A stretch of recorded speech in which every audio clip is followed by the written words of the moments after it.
In this congregation, we have faith in the inherent worth and dignity of all people, believe we are part of the interdependent web of existence, celebrate the transcending mystery of life, and rely on the transforming power of love.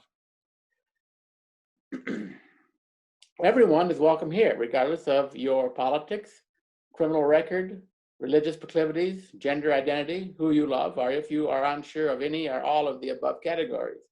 You are welcome here. Phyllis Wheatley lived from 1753 to 1784. She was taken from West Africa at the age of 7 or 8 and enslaved when she was brought to Boston. She was described as frail and apparently did not work as a slave for long. She was soon taught to read and write and given many books to read, starting with the Bible and including ancient Greek and Latin, which she learned to translate, and also a lot of history. Her first poem was published in a newspaper at the age of 14. Her only complete book of poems, poems on various subjects, religious and moral, was published in 1773. However, it was published in London because no one in the colonies would publish a book by a slave. She was the first slave, first African American, and third woman to have a book of poetry published in what would be the United States.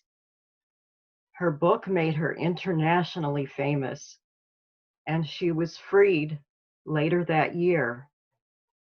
But the remainder of her life was very sad. She lived in poverty after her marriage at age 25. She had 3 children, none of whom survived, and unsuccessfully tried to publish a second volume of poems.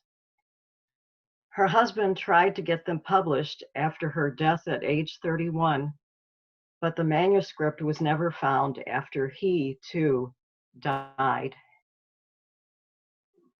In a letter to the Reverend Samson Occam, which was published several times in Boston newspapers in 1774, Phyllis Wheatley drew a comparison of enslaved Africans in the colonies to the Hebrews enslaved in ancient Egypt.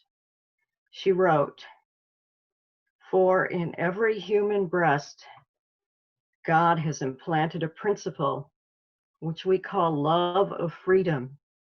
It is impatient of oppression and pants for deliverance. Lives in us."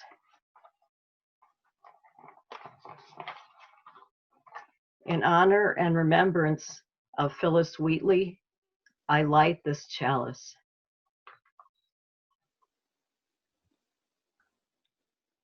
Good morning, everyone. I wanted to visit Minneapolis, to the site where the killing actually took place before today. After all, I know the neighborhood. I lived in the Twin Cities for 25 years. It felt like it happened in my place.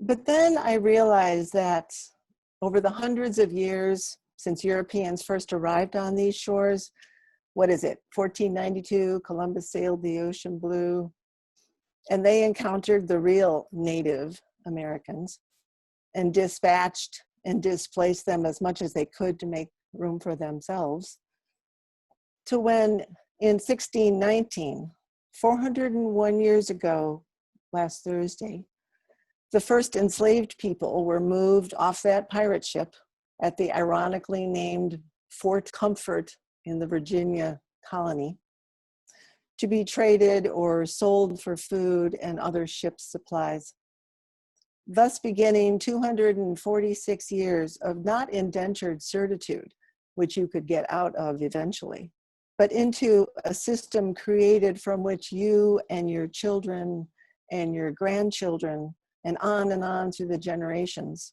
could rarely escape. In the voice of one formerly enslaved gentleman at age 101 years, he said, "In my boy days, we were slaves. We belonged to people. They sell us just like they sell horses and cows and hogs. They'd have an auction bench, put you up on the bench, and beat on you, same as on cattle." After a 4-year bloody civil war, he says about 1865, we were turned out in the fields just like cattle. And then came Reconstruction and 40 acres and a mule to try to give these folks a chance to build a life, which was, of course, ultimately thwarted. Then the Jim Crow days, then World War II, the GI Bill that specifically discriminated against African Americans, down through the Civil Rights era, where we made some progress at least. And then to all the piled up injustices against people with dark skin. Darker than what? I've always wondered. Whose skin color is the standard? This Northern European Irish skin is a complete accident of birth. It's melanin or less melanin. It has and should have no meaning other than that in terms of opportunities in life. The killings because of color, I remember way too many to name here, but the teenager in a hoodie with a bag of Skittles in his pocket walking home from the store who was shot. The 12-year-old kid with a toy gun in a park, shot within 9 seconds. A 25-year-old man out jogging, stalked and cornered and shot in broad daylight. That was only in February. And places like the sundown towns that I remember learning later surrounded my university in Southern Illinois. Such beautiful landscapes, such charming little towns, but these were places where Black folks were not welcome after dark. I was welcome, I didn't even know it because I had this skin color. I remember Drayton Hall outside of Charleston, South Carolina, admiring the beautiful carpentry and the perfect proportions of this place and thinking, where are the slave cabins? Where did the people live who made this place even possible? The man Drayton owned 100 commercial plantations on 76,000 acres of land in 1738, given to him because he was a supporter of the mad King George III. That's only 15 years before Phyllis Wheatley was born. Her story is so different from his. And why?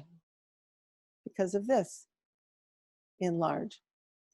And the same thing with Mount Vernon, the White House, Monticello, Arlington House, where George Washington's wife, ultimately it went down to Robert E. Lee, the Capitol, the UVA campus in Charlottesville, Virginia, another charming town that I have visited, but you only have to go back as far as 2017 to find a supremely ugly act that happened there.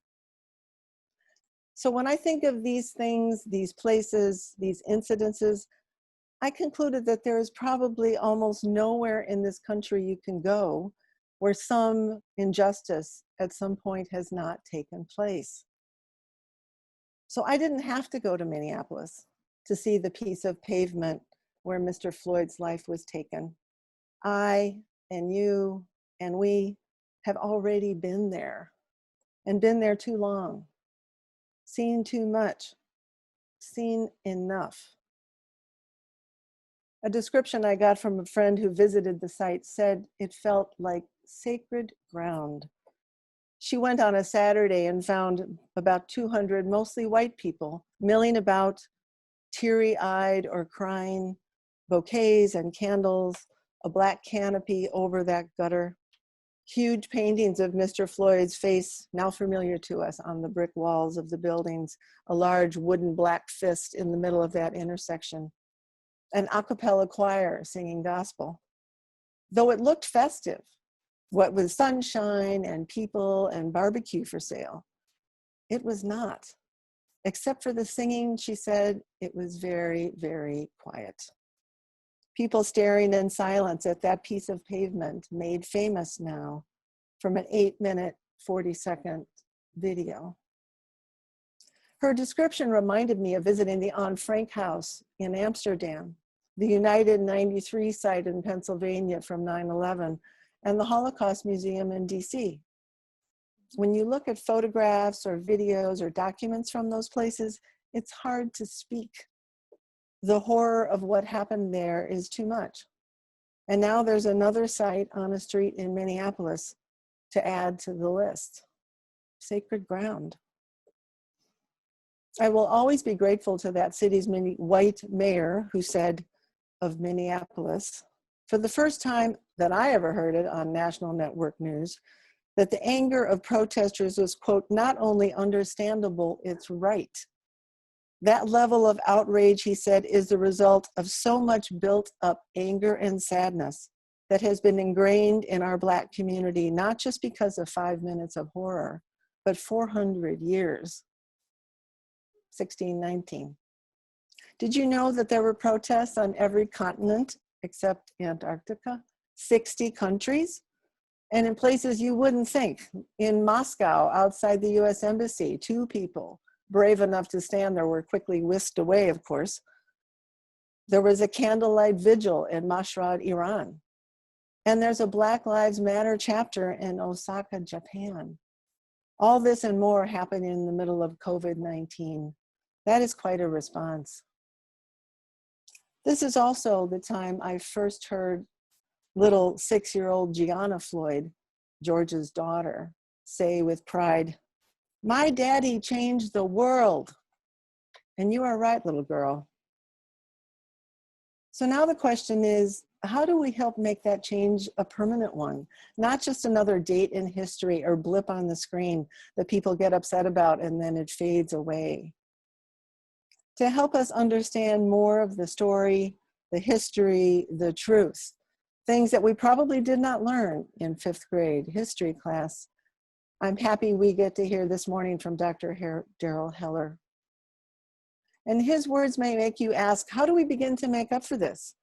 How to start? I was discussing this service with a friend a couple weeks ago, and one of her adult children, with all good intentions, said, "Mom, what would you be willing to give up?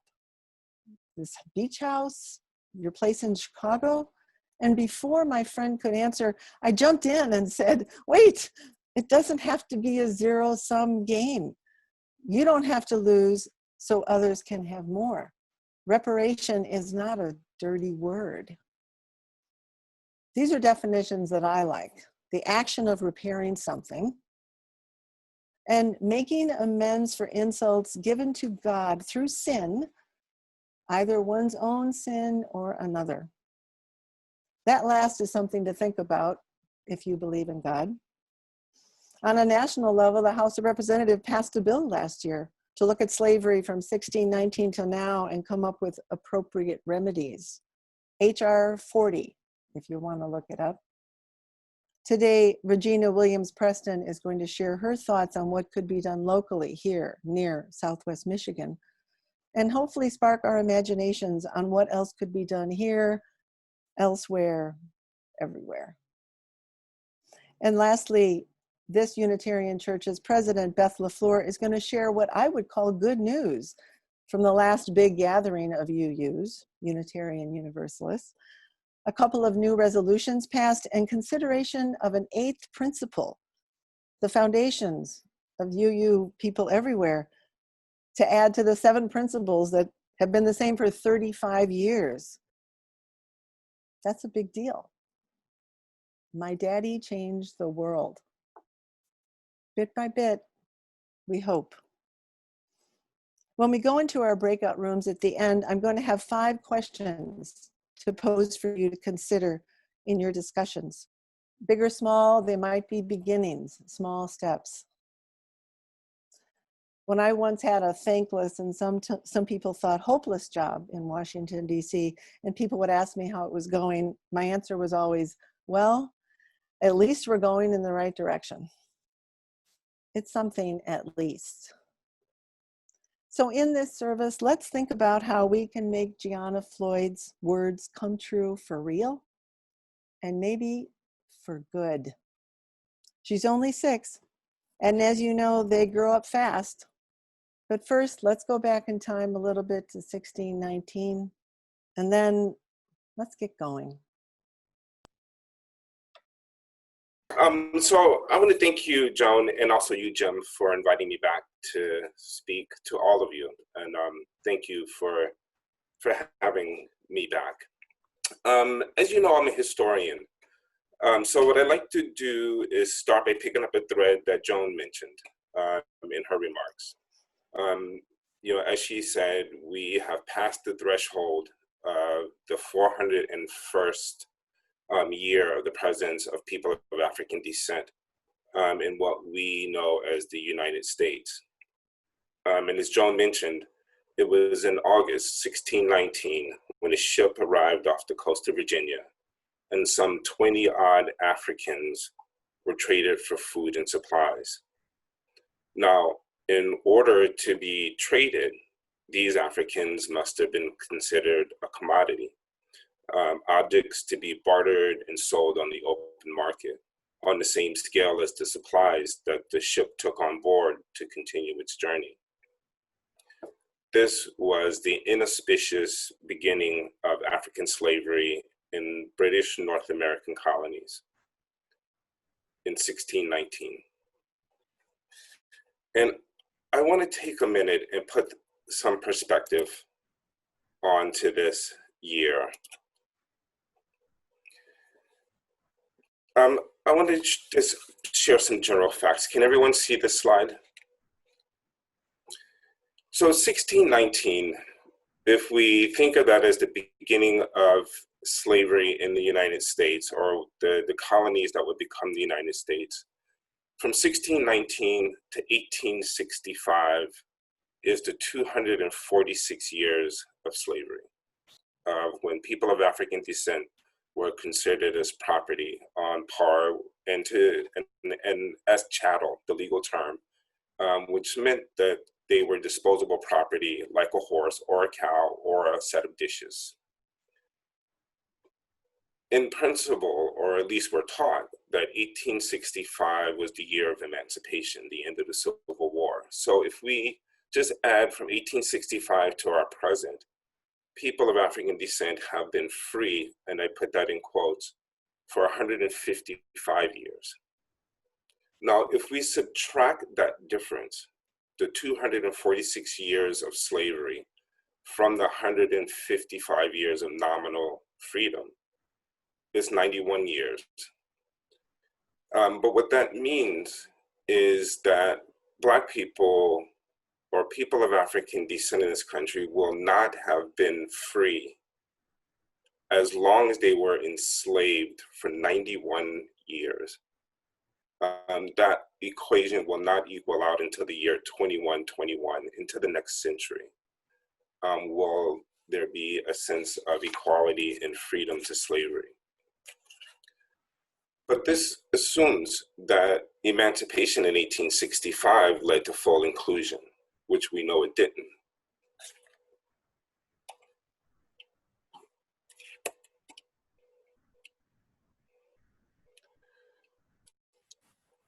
I want to suggest that there's this period in American history that's known as the nadir. And I'm going to come back to that in a minute. But it began, I'm going to periodize it from 1890.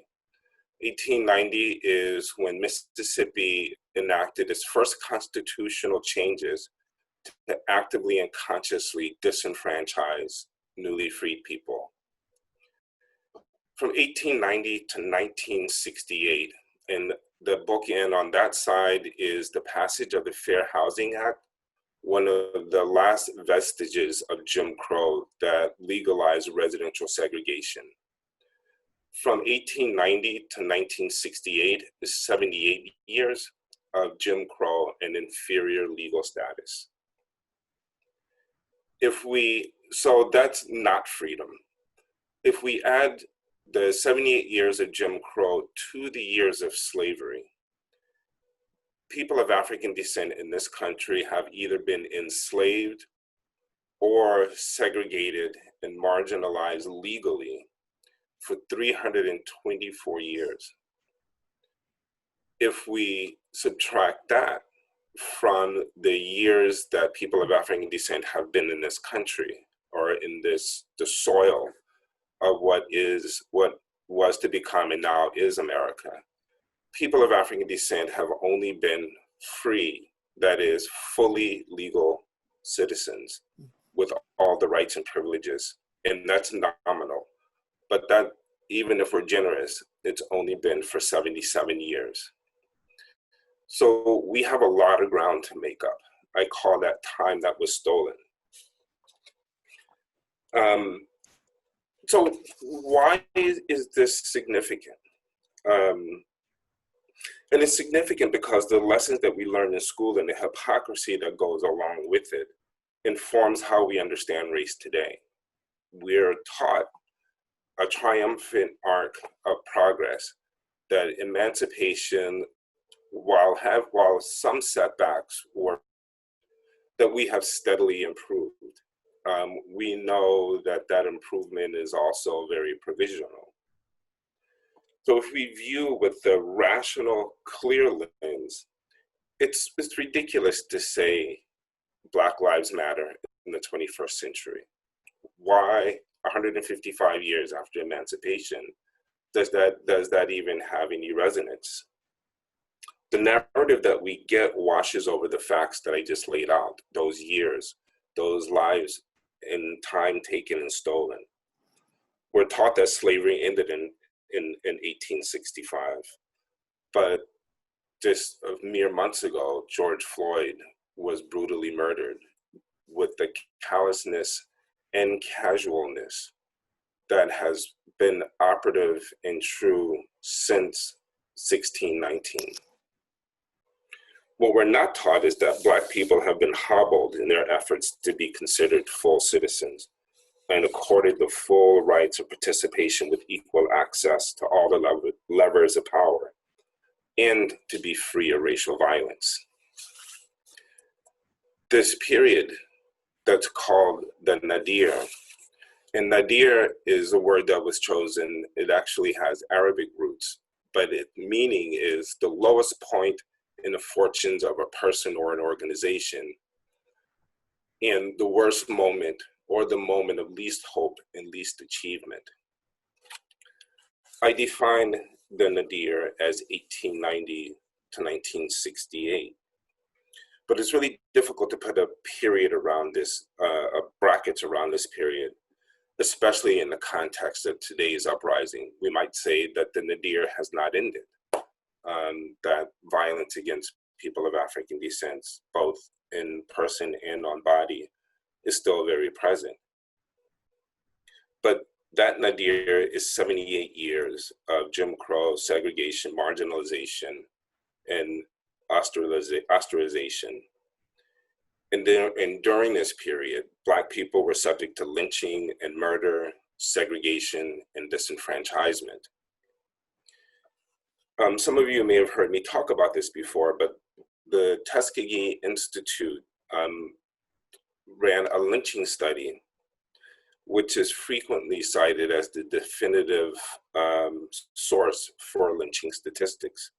What they found is that between 1882 and 1968, 3,446 people of African descent were lynched in the United States. The Equal Justice Initiative out of Montgomery, Alabama did another study in 2015, and they uncovered 700 more lynchings that had been missed by the Tuskegee Institute, bringing the total to over 4,000 African Americans lynched over a period of 86 years. If we do some very simple math on that, that's the equivalent of one person being lynched every week for 86 years. And we tend to think that those lynchings were primarily in the South.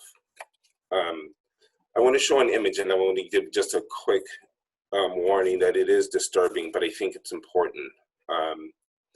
Because in 1930, a spectacular lynching happened here in Indiana. On August 7th, 1930, a large white mob used tear gas, crowbars, and hammers to break into the Grant County Jail in Berrien, Indiana.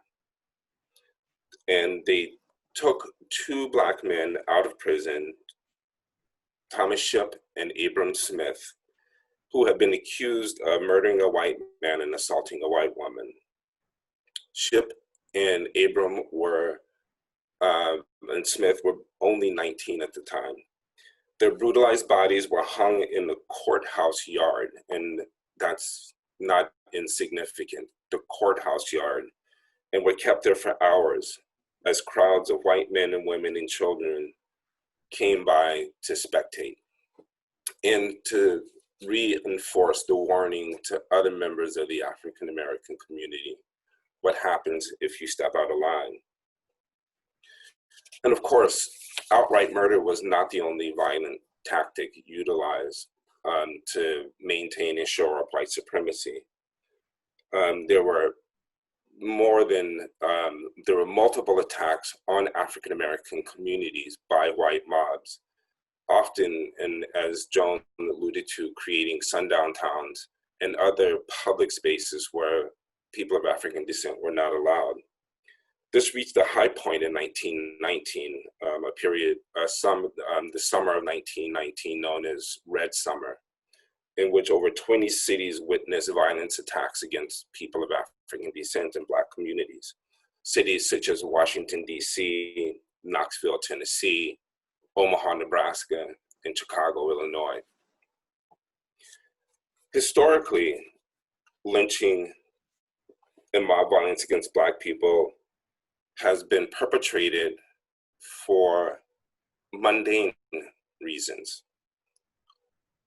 trying to vote, demanding a fair wage, defending one's husband, wife, or child, refusing to express proper deference and submissiveness to any white person who demanded it, for looking at a white woman, for wearing a military uniform, for daring to strike back in self-defense, for being successful as a farmer or entrepreneur, or for simply demanding to be treated with dignity.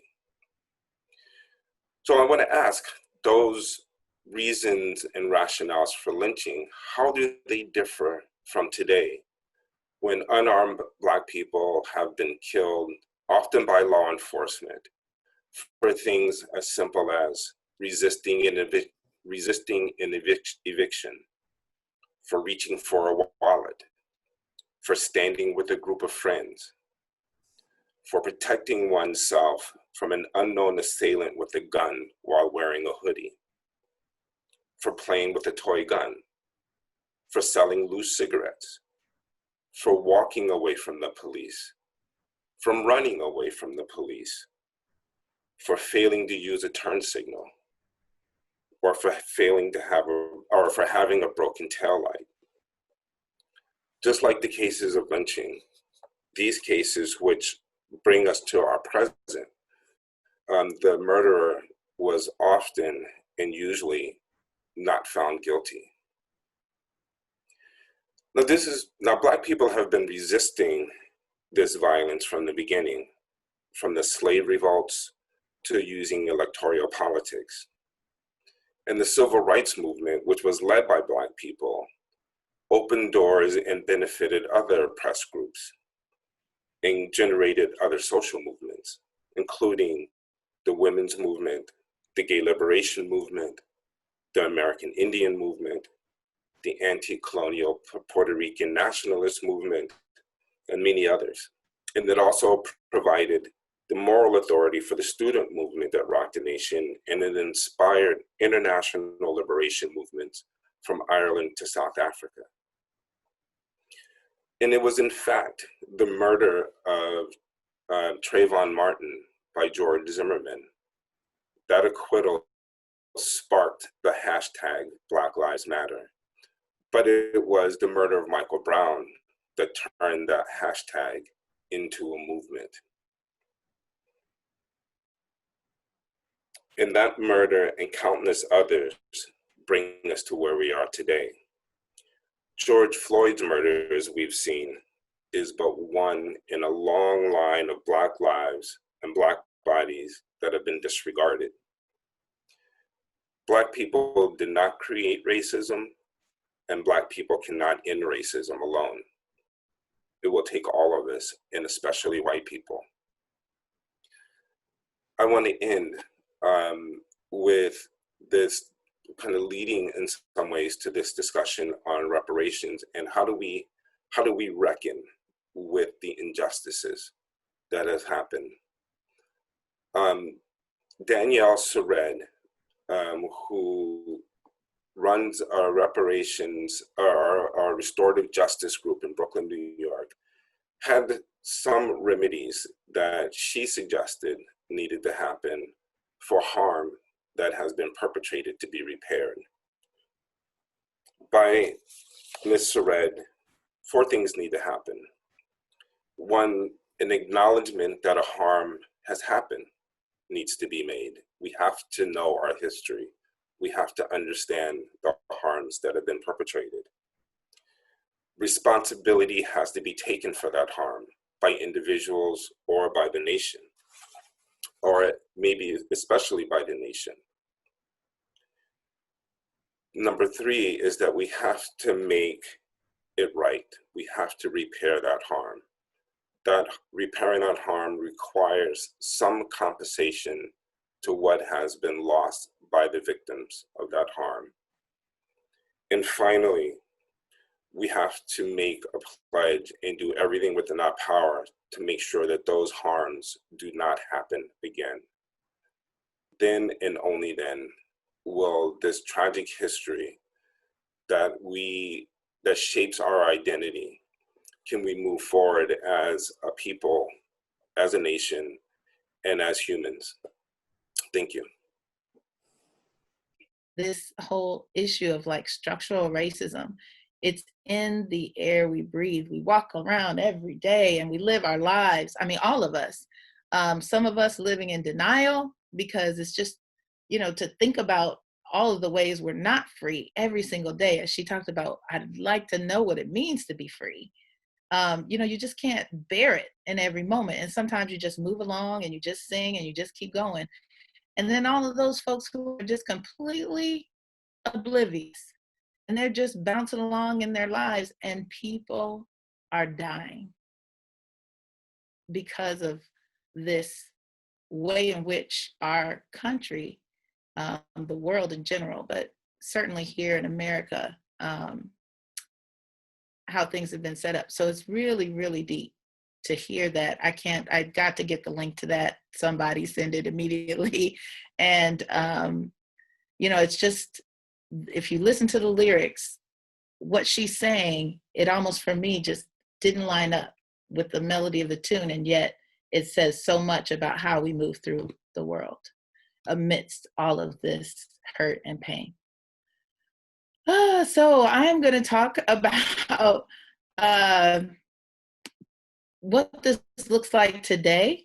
Darryl spent some time walking us through the long history of racism and oppressive systems and the atrocities, racial violence that we see.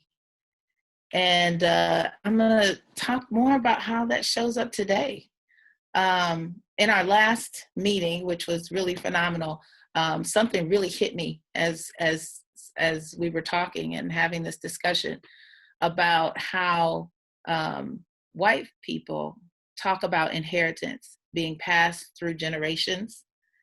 And for me, when someone was talking about that, it hit me how Black people talk about the assets that were lost through the generations. And I kind of had a moment in that moment about how, drive down the streets like, oh yeah, my grandma used to own this and so on and so forth.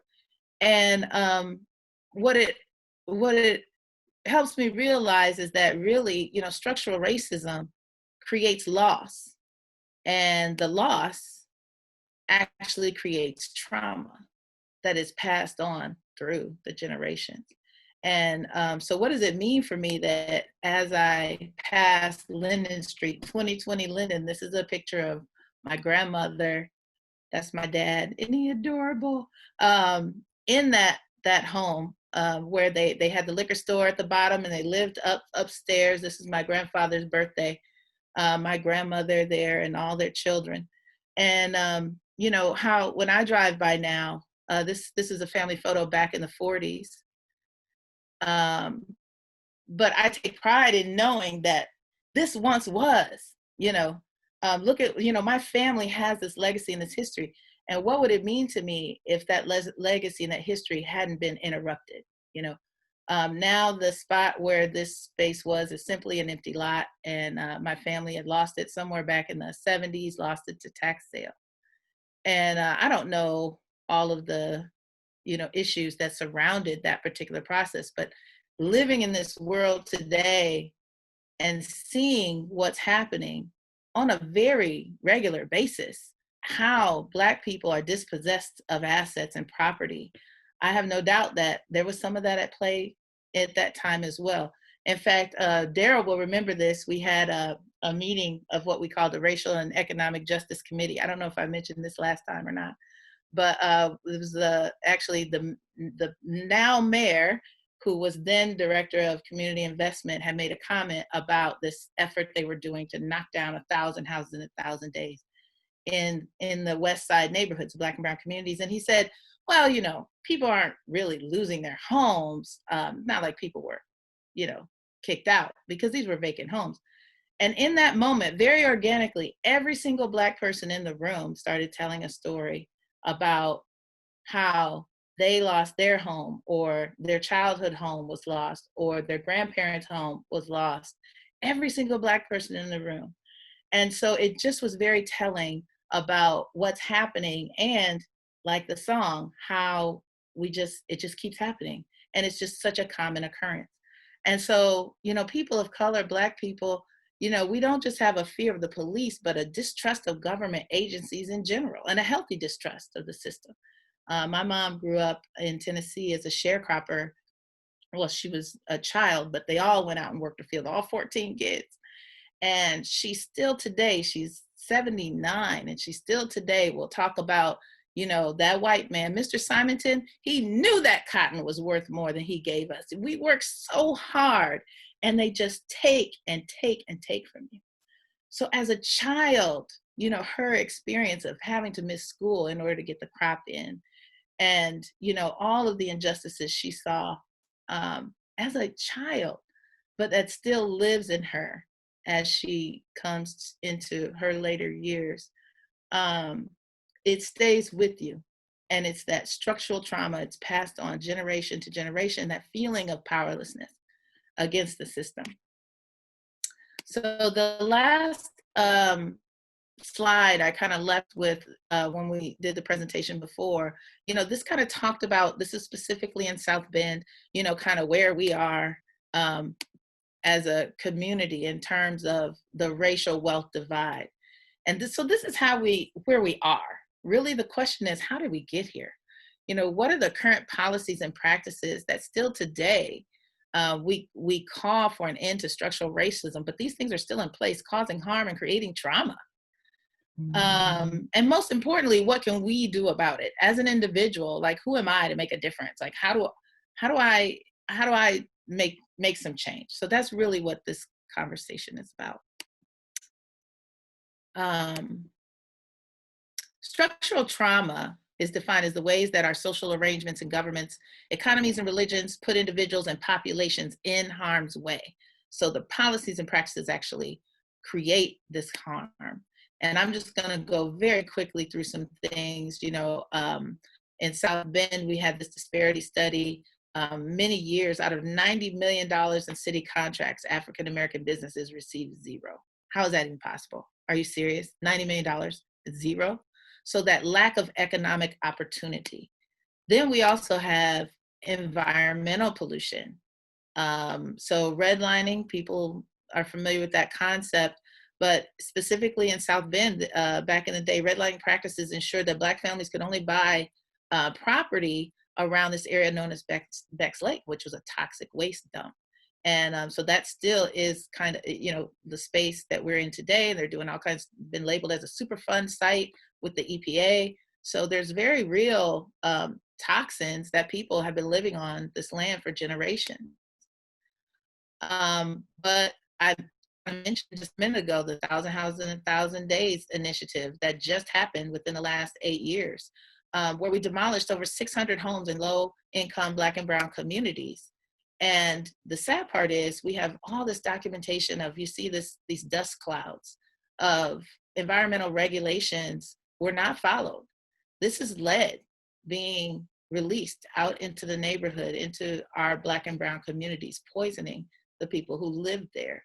Of course, you won't see those won't show up always right away, because the asbestos could cause cancer down the road. So there's issues with health inequities. And children who are exposed to these high lead levels. We're just now mapping how the map of where we did all these demolitions maps directly to where we're seeing the spike in lead levels.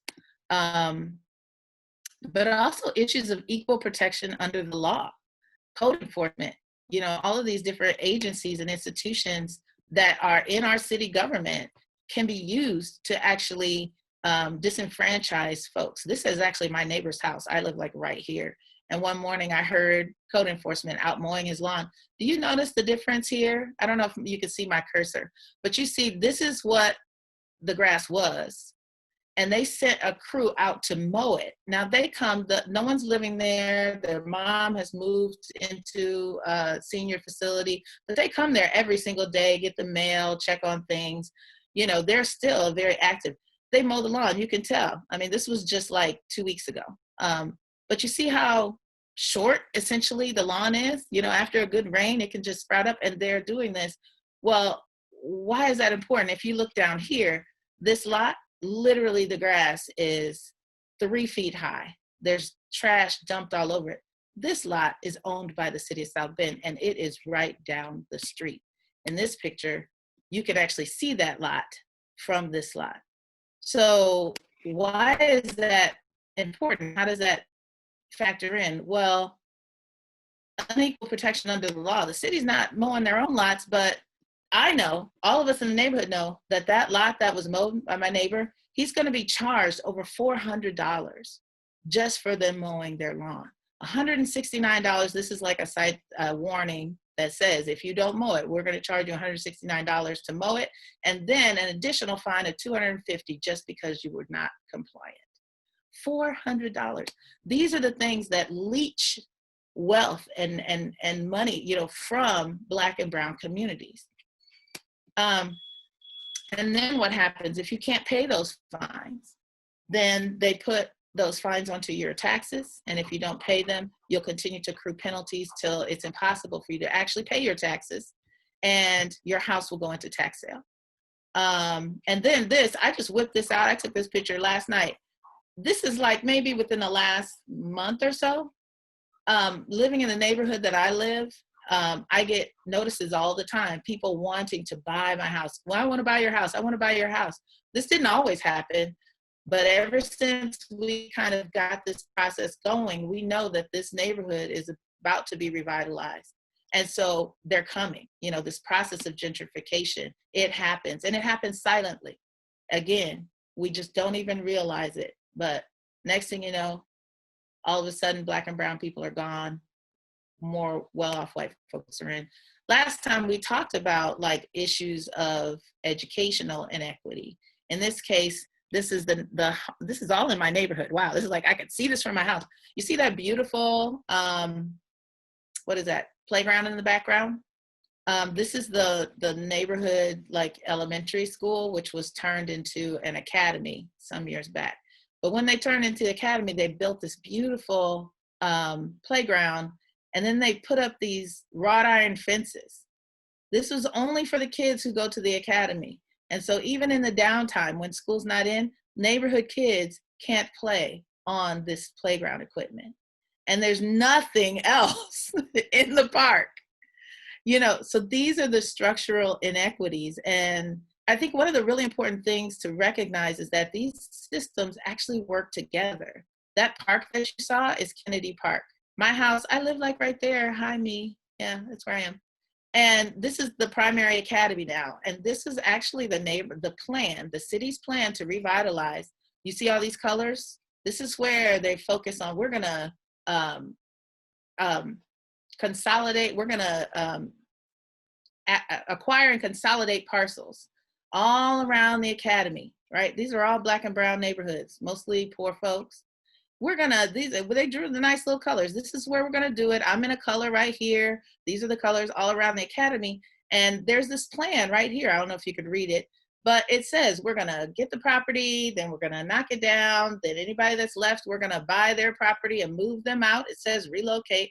And then I don't have it on there, but so it's that process I talked about with code enforcement. That's how they acquire the property. And then they build new homes, and the people who live there no longer there. And then the beautiful thing is, another part, which I didn't add in here, is they actually said, we're going to, once this is complete and we have these beautiful new homes, we're going to invite people to come. And if you buy in this neighborhood, you get priority for your kids to go to the academy. We don't have priority now. What about the kids who are there right now? Why don't we here in the neighborhood, why don't our kids have priority? So these are the systems, and these are how these systems work together. Now we're talking about George Floyd happened, right? Like that whole thing. And everybody is like, oh my gosh, we must respond. We must respond.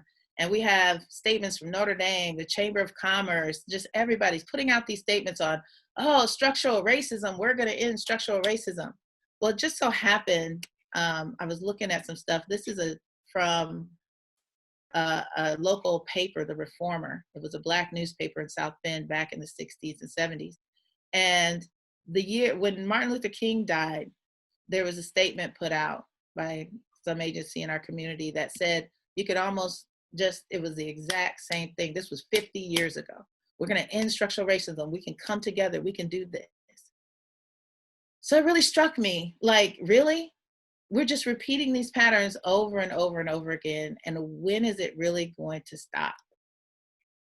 And I think that it's going to stop when we take personal responsibility. I think so often we say, well, our elected officials, and they're right, our elected officials, from the president, governors, mayors, council people, they have to take responsibility and change policy and systems. But we have to remember that when this is a system, but systems are made up of individuals. And so what we have to do is try to recognize the dynamics of institutional oppression in our daily life and figure out how we can disrupt the pattern in the moment. And there are things that we can do. And I'm sorry this isn't showing up. I don't really want to play it because I don't know how the sound is going to be, but there's a man in our neighborhood. I was calling Tim. And I'm going to tell you a little bit about his story because it just really inspires me in terms of the power of this process of recognizing and acting on an individual level. So I met him, had a young family. He moved and found a home on the west side and moved in. And he was telling me how he was reading about, different things and gentrification and what is it? And then he thought, wait a minute, like, is that me? Like, I'm white. I have a good job and a comfortable life. Like, I moved into this neighborhood and most of my neighbors are Black and the area is kind of worn down, but that's why I got a really good deal on my house and I'm fixing my house up. And in fact, some of the new neighbors, the other white neighbors, have been calling, he was saying they have been calling code enforcement on some of their other neighbors who happen to be the longstanding neighbors, the Black folks, and, saying, they really need to fix up their home. Like, we're here, we're making this neighborhood better. They need to do it too. So he was actually a part of conversations. They were saying, yeah, we just need to call. We just need to flood code enforcement with phone calls and let them know, to push these people to fix up their homes because they're being irresponsible. Well, he had met his neighbors and he didn't really feel like that made a lot of sense, so he didn't really engage in that process. It was just whatever. And then one day he heard shots outside very, very close to his house. And long story short, it was found out that the teenage boy that lived next door had actually shot another teen right in front of the house, shot him in the leg. And he thought immediately, oh, well, no, that's it. Like, they have to go. Like, no, this is a problem. This is creating, this is an unsafe for my children. I have to protect my home and my children. We can't have this kind of violence happening right next door. And then something just didn't sit right with him. I mean, these are people that he had been, you know, they were friendly, they were nice. He had interacted with them. Their children had played together. So he stopped and he thought, you know, he had just started to get to know this family. And he wasn't sure what to do. He was really terrified to think, oh my God, this happened. This is none of my business. How do, you know, who am I? But he got over himself and he actually decided to call the father. He knew the guy that owned that house, and he decided to call him and invited him into a conversation. And what happened is he learned a little bit more. He found out that, okay, the boy who was now in JJC had been having a lot of real trouble because, you know, he had actually, the parents had just divorced and somewhat recently, and the father wasn't living there. He was living somewhere else, but this was his grandparents' home, and he wanted his ex-wife and his children to have a home. So he was kind of living place to place. And so they just got into this real conversation. What he realized was that, you know, this is human being. Like, this is life. This is how life happens. And it just changed the whole way that he looked at what was going on. He realized he had a window now into the life of this person that lived next to him. And that's when I met Tim, because he called me after all this had transpired, and he kind of shared the story. He called me because I was his elected official. I was on the common council at the time, and he asked me, he said, this is what's going on. And he said, you know, I wonder if there's a way to help this family get access to dollars to rehab the home. Dad's working really, really hard. Now they're trying to maintain 2 different households. How can they do that? And so now he's moving to action, right? He's connected with people, and they're moving to make a change that's going to actually be more for the common good, right? It's something that really connects everyone. So his knee-jerk reaction was to push them away, but he had the courage to do the opposite. He pulled them closer and found out that although they seemed different, that they could work together and make some really good change. So I'm sorry, I kind of went on, but what can I do? You know, this is the crux of it. You know, how can we embrace this process of recognizing in that moment when you have that opportunity to make a difference? So we have to recognize the dynamics of institutional oppression when they happen. You know, these things that go on very silently in front of our faces, under our noses every single day. Hear, believe, document the stories, and speak out against structural inequities. And of course, use your voice and use your vote. Elect local officials who demonstrate the ability to create policy that ensures equal protection and opportunity under the law. And then personally, I've recently been introduced to these 3 questions by a person that I work with. He just said it in a meeting one day around issues of disproportionate discipline. We are part of the system. So we have some 3 questions we can ask ourselves. In any moment, we have to start recognizing, wait, what's going on here? Don't be afraid to see the racial part of the situation. And ask yourself, the decision I'm about to make, am I complicit with the system, with these systems of oppression? Am I being complacent? Am I doing the easy thing because I'm just, you know, we just got to move this through? Because these changes aren't easy. They take time, you know, and thought. And maybe we'll have to do an extra step. So am I just trying to get it done? And then how can I disrupt and dismantle the systems? So in in Tim's example, you know, he saw something was wrong. And the video I didn't show was just earlier this month, he saw a house coming down, and he's learned about the lead problem, and he was on his way to do something, but he stopped. He said, no, I'm going to videotape this. I'm going to document this. And it shows the house coming down. You can see the dust, and you see children riding their bikes right through it. That's critical information. So these are the things that we can do to begin to dismantle these systems and disrupt these systems. We think, yes, and we do have to hold our leadership accountable, but what can we do in our own lives? And I heard something at the beginning of this presentation join the 21-day racial equity challenge. That sounds awesome. So I think that's also something we can do. Thank you. Hi, I'm Beth LaFleur. I'm the president of the board here at Berrien Unitarian Universalist. And Joan had asked me to speak on some recent calls to action by the National UU Association. The National General Assembly of the UUA met virtually this year in mid-June, and foremost on many minds were the Black Lives Matter protests occurring throughout America. The UUA adopted 2 actions of immediate witness, one called 400 Years of White Supremacist Colonization, and the second, Amen to Uprising. I'll be sharing links to the full documents in the chat and also in the next announce, and I do highly encourage you to read them in their entirety. I've chosen just a very short reading from each because of time, but I feel like there are many important and practical suggestions, so I'm assigning you your homework to read them on your own time.